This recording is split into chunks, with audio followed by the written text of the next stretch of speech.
Good evening and welcome to Poland Daily, the first English news program in Poland. I'm your host, Benjamin Lee.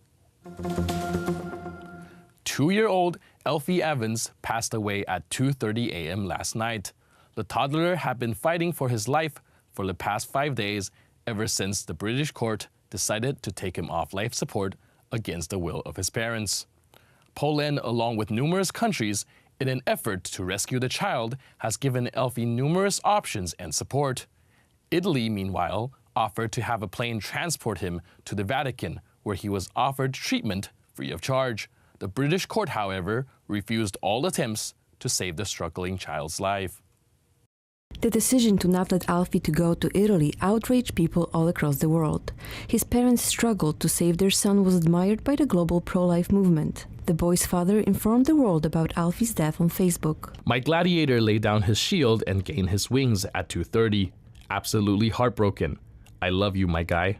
Commentators in Poland are shocked about how cruel a state can be against its most vulnerable and innocent citizens. Alfie's father wrote that his son was a gladiator who has laid down his shield. I would put it differently. I think that he is a gladiator who won his fight. Why? Because in his 23-month-long life, a life which for most part was accordingly to many a life devoid of any meaning and dignity, he managed to get millions of people to care and pray for him. The case raises many questions. Is the state asserting powers which it doesn't belong to? Are we living in Orwellian times in which the state dictates when people are taken off life support? We have to intensely defend and promote the values which are connected to our culture. As we can see, it was the two Catholic societies which really reacted, Poland and Italy. The Polish Pope John II wrote a papal encyclical and a book in 1995, The Gospel of Life, which dealt with the struggle between what he called the civilization of death and civilization of life. Last night, the civilization of death unfortunately won another battle in Western Europe. The leaders of Germany and the United States held a joint conference in Washington, where the U.S. President Donald Trump made an address to the current NATO defense budget.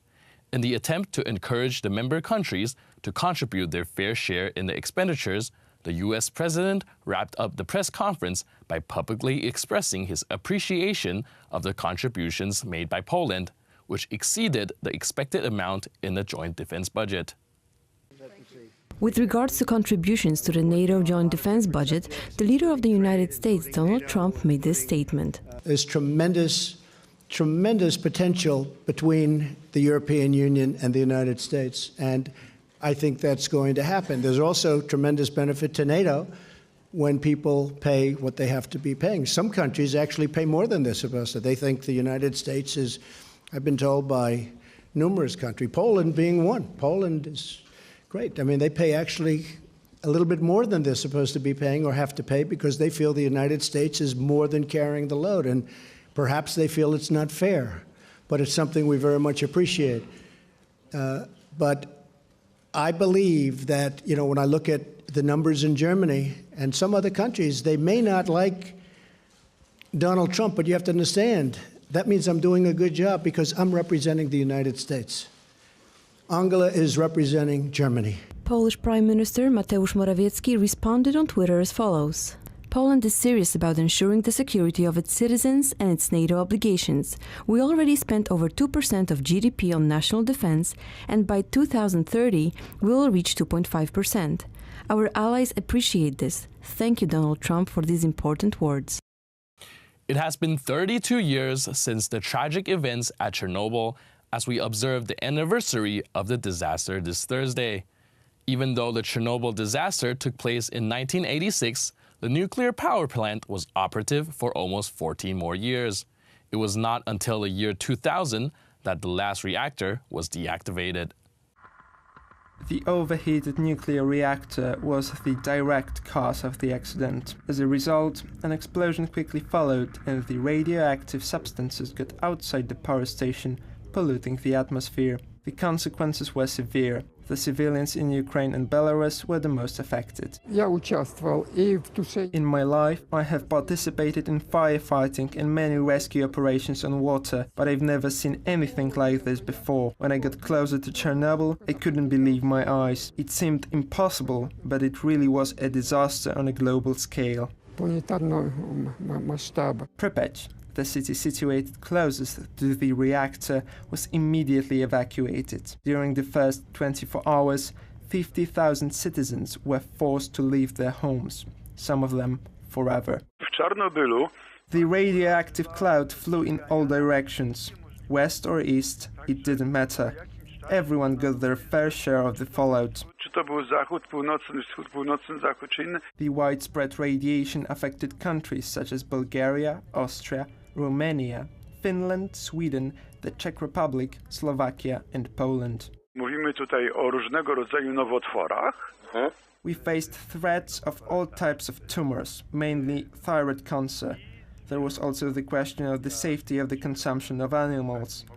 Were they still edible and could they reproduce? Z ludzi czy nie, jak w ogóle należy działać. Był ten sam strach, prawda, który... In Poland, we experienced the very same level of fear as the other countries, although the fallout was not that heavy. Były zdecydowanie niewielkie. The infamous history of Chernobyl became an inspiration for many movies and computer games. The area around the power station is currently closed. Nevertheless, it is a massive tourist attraction for people from all around the world. Even though the traces of radiation can still be a threat to people's health, some of the older citizens have decided to return to their homes and just live on, in the place of the most disastrous nuclear power plant accident in the history. Sweden is once again being ridiculed for its attempt to be the vanguard of global social justice movement. The latest Swedish edition of the American cartoon series, The Phantom, takes place in Warsaw, Poland, where a superhero defends a gay pride parade from a crowd of Polish nationalists. The Phantom is an American comic strip created in 1936 and has for decades had a cult status in Sweden. The cover of the latest magazine has drawn a lot of attention on Swedish social media. The writers have decided to portray the Poles as aggressive savages. In the plotline, the Phantom is forced to intervene when a group of Polish nationalists attack a gay pride parade in Warsaw. In one of the drawings, he smashes a pride flagpole into the face of a Polish nationalist dressed like a Confederate soldier. In another drawing, the Phantom says that there is no point in trying to reason with the unreasonable before a group of Polish nationalists illustrated with barbaric features charge the participants of a gay pride march, who have all been drawn to show sophistication. The Swedish editor-in-chief of the magazine, Mikael Sol, says that it's a classic Phantom story, good versus evil, justice against injustice. He says that the Phantom used to fight Nazis, but that they are now reflecting a more contemporary issue. The story has been ridiculed by people on the internet who have been trying to coin the character Captain Sweden, who has long been mocked online as the personification of the Swedish social justice warrior mentality. Captain Sweden, according to the internet masses, fights for social justice in fishnet stockings and high heels. The latest Swedish Phantom cartoon magazine, meanwhile, has made yet another step closer to resemble its satirical counterpart. That's it for today. See you next time on Poland Daily.